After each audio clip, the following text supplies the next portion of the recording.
So we're here with the heroes portion of our show with Richard Bankert, talking a little bit more about social engineering and why we don't need technology. Explain that a little bit, Richard.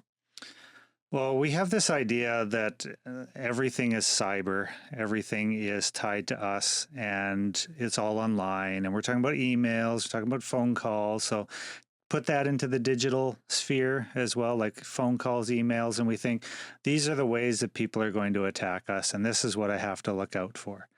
And I want you to take a step back and think about 1940s, 50s, 60s social engineering.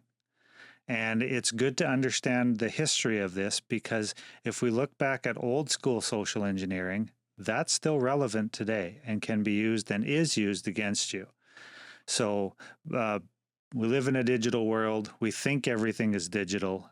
Not everything is digital. So let's take a look at old school bank robbery. It's the same story over and over again. They go into the bank, they scope it out. How many security guards do they have? What time do they open? What time do they close? What time does the manager show up? And they scope out and they have all of the details, and then they plan out their attack. And it's the same thing with social engineering today. Don't forget, they always put in an inside man, right? Yeah, inside man is common, and that's used right now too. Yes. And as we saw in some different stories that we've told about attacking data centers and things like that and putting an inside man in place. Yeah. These are still the same as a bank heist. The other analogy is to pull in a jailbreak. So breaking out of Alcatraz, breaking out of like any of those guys who are breaking out of jail, same thing. The initial step is collect information. Study behavior. Study schedules. Understand the guard schedule. This is what happens. This is where I can get this tool from. This is a potential plan, and then see the pros and cons of it. And sometimes they work, sometimes they don't.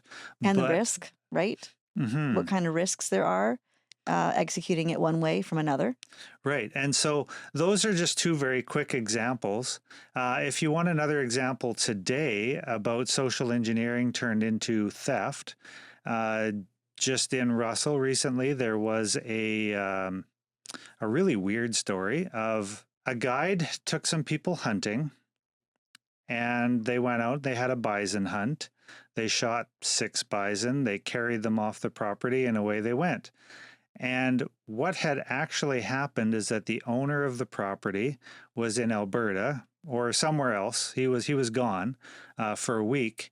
And a person who knew him during that week scheduled hunters to come. They went onto his property, changed the locks, shot the bison, dragged them off. And the only reason they got caught is because he actually had about 30 trail cameras up on the property, and they only took down like 6 or something. So it was a pre-planned, premeditated, socially engineered attack. And these bison were property, like they were owned by that farmer. They were owned by that farmer. And same thing with, we see it all the time with specifically construction trucks and trailers and things like that, where they'll break into yards. And it's extremely rare for someone to just be like, hey, be walking by and decide that you're actually going to go and attack and do that right now. It does happen. Opportunity is a part of it. It's like leaving $100 bill in your car with the windows down and not locking it and going in and having lunch, right? Yeah, I would say there's lots of like vehicle thefts that are opportunistic, especially like lower end ones where it's just like, oh, you left your big case of CDs back in the day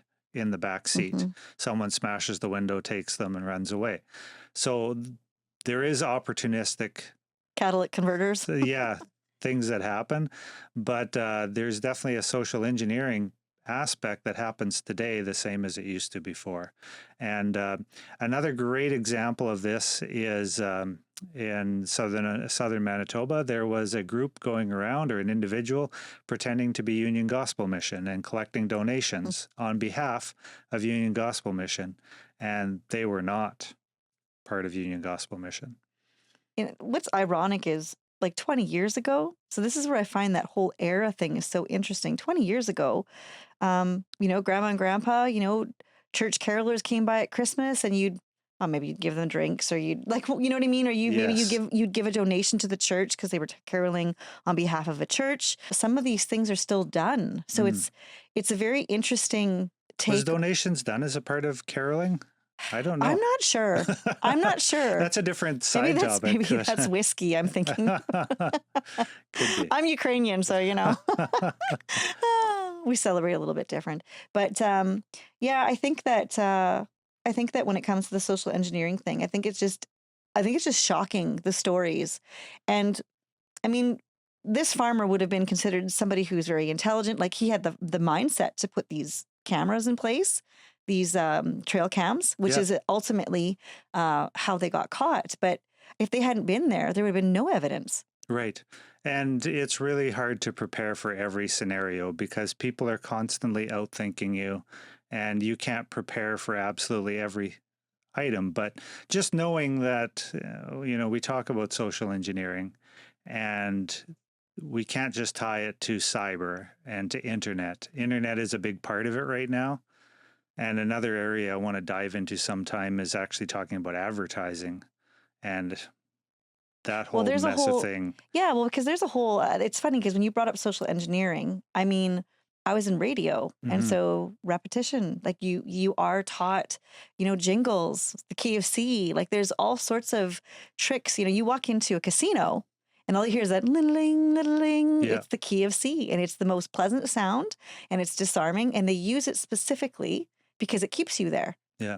There's a lot of psychology in today's marketing, and we could dive into that whole world, but it's not really where we're going. So we're Yeah, not going to dive into it today. yeah. No, that sounds good. Well, I think we've got, I think our eyes open just a little bit more. And thank you very much, Richard. And I guess we'll be back. Awesome.